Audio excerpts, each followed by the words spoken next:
नमस्कार मित्रांनो, मी नवल शिंदे. ओम श्रीम aura and Austro वास्तू. आज आपण उलगडणार आहोत एक असं रहस्य ज्याची शक्ती जन्म, जीवन आणि आत्मा बदलू शकते. पवित्र कामुकता, तांत्रिक रहस्य आणि ऊर्जा रूपांतरण. प्रत्येक मनुष्याच्या आत एक विलक्षण शक्ती सुप्त आहे. तीच शक्ती जी सृष्टीला निर्माण करते, जीवनाला चालना देते आणि आत्म्याला दैवितेकडे नेते. होय, ज्याला जगाने वासना म्हटलं, तीच ऊर्जा योग, ध्यान आणि तंत्रमार्गाने दैवी शक्तीत रूपांतरित होऊ शकते. तर चला, या पवित्र ऊर्जेच्या प्रवासाला सुरुवात करूया. आतल्या शिवशक्तीला जागवूया. नमस्कार. आज आपण एका अशा विषयावर बोलणार आहोत जो खूप गूढ आहे पण तितकाच रंजकही. तंत्र, कुंडलिनी आणि चक्र. नमस्कार. अनेकदा काय होतं की ह्या संकल्पनांबद्दल खूप गोंधळ असतो, गैरसमज पण असतात. हो, ते आहेच. पण आज आपल्याकडे काही निवडक स्रोत आहेत. काही वैज्ञानिक दृष्टिकोन मांडणारे, काही योगिक, काही पारंपरिक. तर या सगळ्या माहितीच्या आधारावर ह्या संकल्पना नेमक्या काय आहेत, आपलं हे जे ऊर्जा शरीर म्हणतात, चक्र, नाड्या, ते कसं काम करतं, बरोबर. आणि या जुन्या पद्धतींचा आजच्या काळात आपल्या आयुष्यात काही उपयोग आहे का, हे समजून घ्यायचा प्रयत्न करूया. अगदी. आणि हे विषय खरंच खूप खोल आहेत. म्हणजे अनेक पातळ्यांवर याचा अभ्यास होतो. शारीरिक, मानसिक, आध्यात्मिक. हो ना.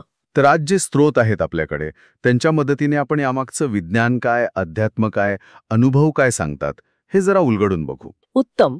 मग सुरुवात तंत्रपासून करूया, कारण हा शब्द ऐकला की अनेकांच्या मनात काहीतरी वेगळ्याच कल्पना येतात. हो, खरंय.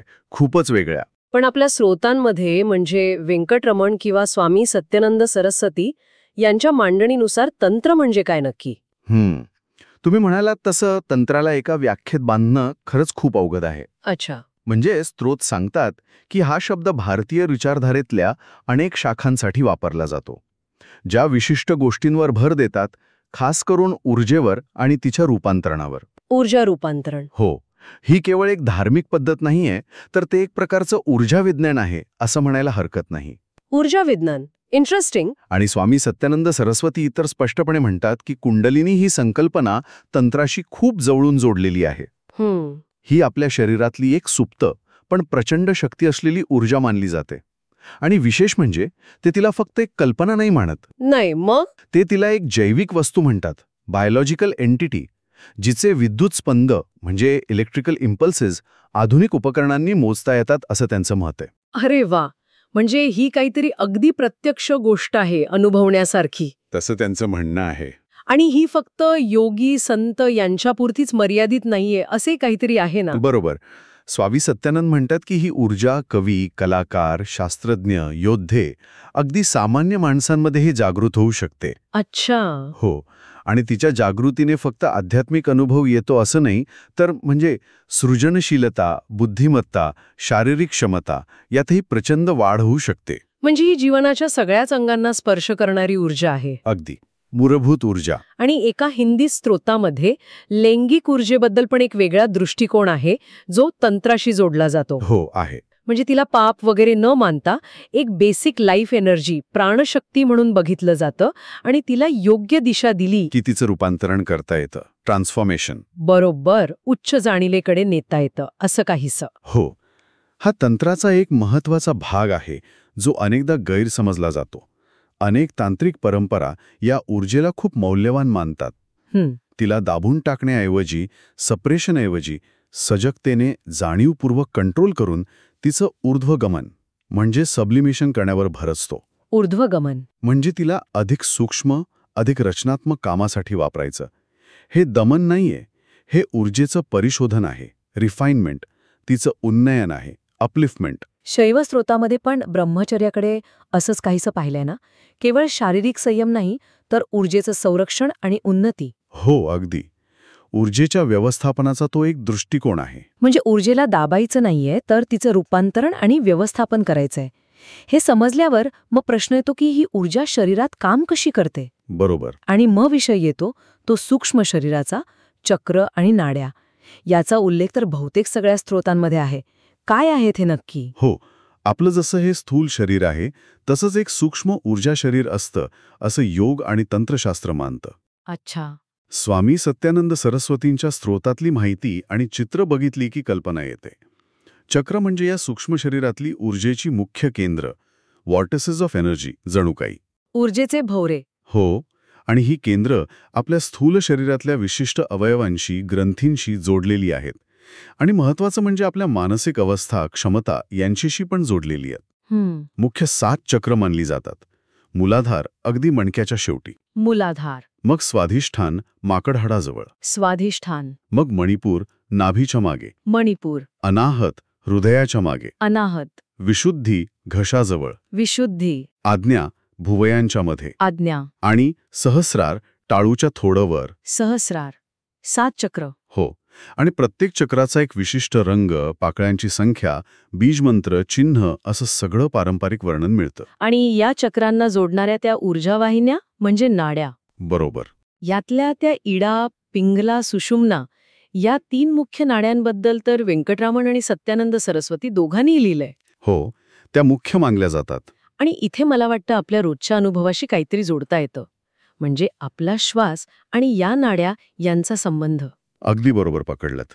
हीच ती गंमत आहे जिथे कदाचित हे प्राचीन योगिक ज्ञान आणि आधुनिक शरीर विज्ञान कुठेतरी भेटतात. कसं काय? इडा नाडी जी आहे ती डाव्या नागपुडीशी आणि शरीराच्या डाव्या बाजूशी संबंधित आहे. तिला चंद्रनाडी म्हणतात. ती शांतता, मानसिक ऊर्जा, अंतर्मुखता यांची जोडलेली आहे. चंद्रनाडी, डावी नागपुडी. हां, आणि असं मानतात की ती मेंदूच्या उजव्या भागाला, राईट हेमिस्फिअरला प्रभावित करते. अच्छा. या उलट पिंगला नाडी उजव्या नागपुडीशी आणि शरीराच्या उजव्या बाजूशी संबंधित आहे. तिला सूर्यनाडी म्हणतात. सूर्यनाडी, उजवी नागपुडी. हो, ती प्राणशक्ती, क्रियाशीलता, बहिर्मुखता यांच्याशी जोडलेली आहे. आणि ही मेंदूच्या डाव्या भागाला, लेफ्ट हेमिस्फिअरला प्रभावित करते असं मानलं जातं. म्हणजे आपला श्वास कधी डावीतून कधी उजवीतून चालतो हे फक्त असंच नाहीये, त्यामागे काहीतरी आहे. योगशास्त्रानुसार तरी तसंच आहे. आपला श्वास काही काळ एका नागपुडीतून जास्त प्रभावीपणे चालतो, मग दुसऱ्या. जेव्हा प्राणायाम करतात, विशेषतः अनुलोम विलोम किंवा नाडी शोधन म्हणतात त्याला. हो, माहितीये. Alternate nostril breathing. अगदी. त्याने या दोन्ही नाड्यांमध्ये जेव्हा संतुलन साधलं जातं, तेव्हा तिसरी सगळ्यात महत्वाची नाडी सुषुम्ना जागृत होण्याची शक्यता वाढते. सुषुम्ना ही मध्यवर्ती नाडी. हो, जी मणक्याच्या आतून जाते असं मानलं जातं. आणि हीच ती नाडी आहे जिच्यातून कुंडलिनी शक्ती वर चढते. मूलाधार चक्रातून सहस्रार चक्राकडे प्रवास करते. अच्छा. स्वामी सत्यानंद सरस्वतींच्या पुस्तकात ते उलट्या झाडाचं चित्र आहे बघा, टॉपसीटरवी ट्री. हो, पाहिलंय. ट्री ऑफ लाईफ किंवा ट्री ऑफ नॉलेज म्हणतात त्याला. हो, अनेक परंपरांमध्ये ते नाव आहे. ते याच गूढ वास्तवाचं प्रतीक आहे असं ते म्हणतात. आणि याचं खरं आकलन हे बौद्धिक नाही तर अनुभवात्मक आहे. आध्यात्मिक जागृतीनेच होतं. हे सगळं ऐकल्यावर अर्थातच कुंडलिनी जागृतीची प्रक्रिया कशी असते हे जाणून घ्यायला आवडेल. ही नेहमी मूलाधार चक्रातूनच सुरू होते का, की असं काही नाहीये? स्वामी सत्यानंद सरस्वतींच्या मते तसं आवश्यक नाही. अच्छा. हो, म्हणजे व्यक्तीची डेव्हलपमेंट कुठल्या स्टेजला आहे, तिची मानसिक तयारी कशी आहे, यानुसार जागृती कुठल्याही चक्रातून सुरू होऊ शकते. अर्थात मूलाधार हे मूळस्थान आहे, त्यामुळे अनेकदा सुरुवात तिथून होते. पण थेट अनाहत किंवा आज्ञाचक्रात पण जागृत होऊ शकते. होऊ शकते. आणि ही प्रक्रिया बहुतेक वेळा एकदम अशी नाट्यमय नसते. हळूहळू टप्प्याटप्प्याने होते. मग त्यासाठी मार्ग काय आहेत? म्हणजे कशामुळे होते ही जागृती? अनेक मार्ग सांगितले आहेत. हठयोग, आसनं आहेत, प्राणायाम आहेत, विशेषतः जे प्राणशक्ती वाढवतात. मंत्रांचा जप आहे, क्रियायोग आहे, ज्यात शारीरिक आणि मानसिक क्रिया एकत्र येतात. मुद्रा आहेत. मुद्रा म्हणजे हातांची वगैरे स्थिती? हो, किंवा शरीराची विशिष्ट स्थिती. ध्यान आहे, तीव्र भक्ती किंवा अगदी ज्ञानमार्ग पण आहे. आणि या जागृतीच्या वेळी अनुभव कसे येतात? म्हणजे फक्त आनंद, प्रकाश वगैरेच असतो की काही आव्हानं पण असतात? दोन्ही बाजू आहेत. आणि हे समजून घेणं खूप महत्वाचं आहे. एका बाजूला व्यक्तीला खूप अतीव आनंद, शांतता, वैश्विक प्रेम, प्रचंड ऊर्जा जाणवणं, शरीरात किंवा डोक्यात प्रकाश दिसणं असे अद्भुत अनुभव येऊ शकतात. हो. पण त्याचबरोबर आपल्या आत ज्या दबलेल्या भावना असतात, जुने संस्कार असतात, ते पण पृष्ठभागावर येतात. म्हणजे? त्यामुळे तीव्र भावनिक कल्लोळ उडू शकतो. भीती वाटू शकते, राग येऊ शकतो, गोंधळल्यासारखं वाटू शकतं. कधीकधी शारीरिक वेदना किंवा विचित्र संवेदना पण जाणवतात. अच्छा, म्हणजे ही प्रक्रिया वाटते तितकी सोपी नाहीये. सोपी नाही म्हणण्यापेक्षा तिला गांभीर्याने घ्यायला हवं.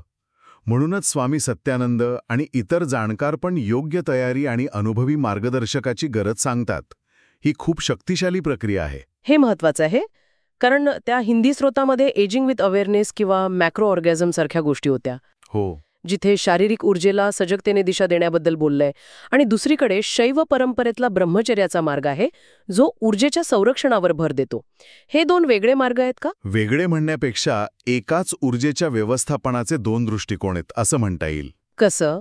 मॅक्रो ऑर्गॅझम वगैरे संकल्पनांमध्ये काय आहे की लैंगिक ऊर्जेसारख्या तीव्र शारीरिक ऊर्जांना दाबायचं नाही, तर सजगतेने अनुभवायचं, त्यांना संपूर्ण शरीरात पसरवायचं आणि त्यांचं रूपांतरण करायचं.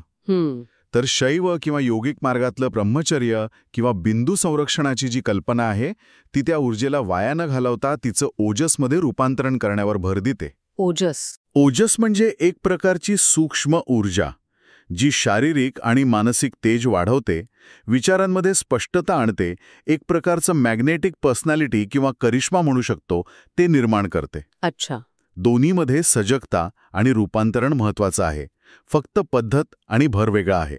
हे दमन नाही, हे परिशोधन आहे. याच संदर्भात आनंद वेंकटरमण यांचा तो न्यूरोसायन्सवाला दृष्टिकोन खूपच इंटरेस्टिंग वाटला. हो, तो खूप महत्वाचा मुद्दा आहे. ते काश्मीर शैव धर्मातल्या हजारो वर्षांपूर्वीच्या अभिनव गुप्तांच्या प्रकाश आणि विमर्श संकल्पनांची तुलना आजच्या न्यूरोलॉजीमधल्या चेतनेच्या विभागणीशी करतात.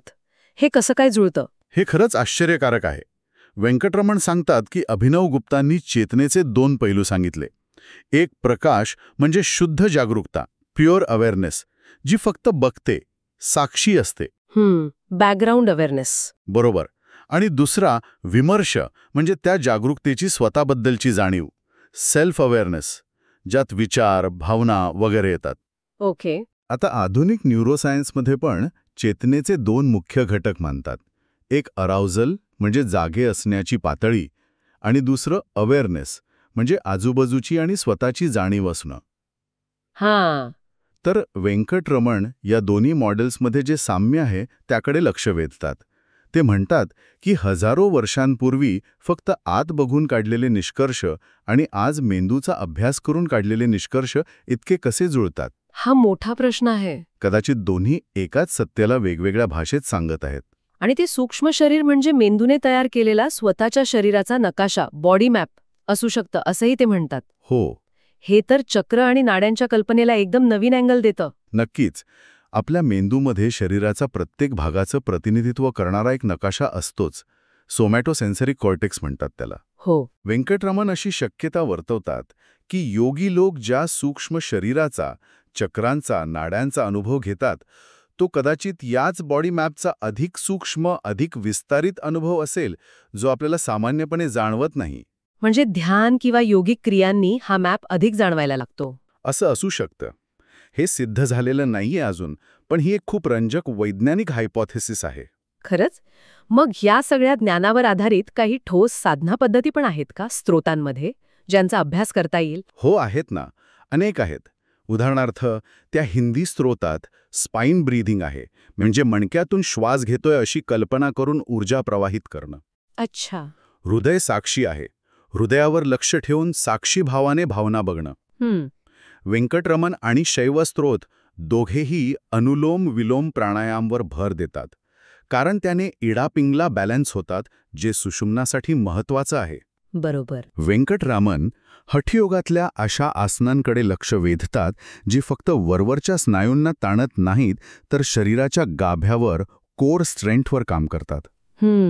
ते हिंदू आणि बौद्ध ध्यानातला फरक पण सांगतात. एकात देवतारूप किंवा मंत्रावर फोकस असतो, तर दुसऱ्यात श्वासावर किंवा विचारांच्या निरीक्षणावर जास्त भर असतो. अच्छा. शैव स्त्रोतात ओम मंत्राचा जप आणि त्याच्या व्हायब्रेशन्सवर लक्ष केंद्रित करणं महत्वाचं मानलंय. आणि स्वामी सत्यानंद सरस्वती क्रियायोगाबद्दल काय म्हणतात? त्यांचा दृष्टिकोन थोडा वेगळा आहे. ते म्हणतात की मनाला थेट शांत करण्याचा प्रयत्न करण्यापेक्षा काही विशिष्ट शारीरिक आणि मानसिक क्रिया करायच्या, जसं चक्रांवर एकाग्रता करणं, मंत्र म्हणणं, प्राणायाम करणं. या क्रियांद्वारे ऊर्जेवर परिणाम होतो आणि मग मन आपोआप शांत आणि आत वळायला लागतं. म्हणजे ऊर्जेमार्फत मनावर काम करायचं. अगदी.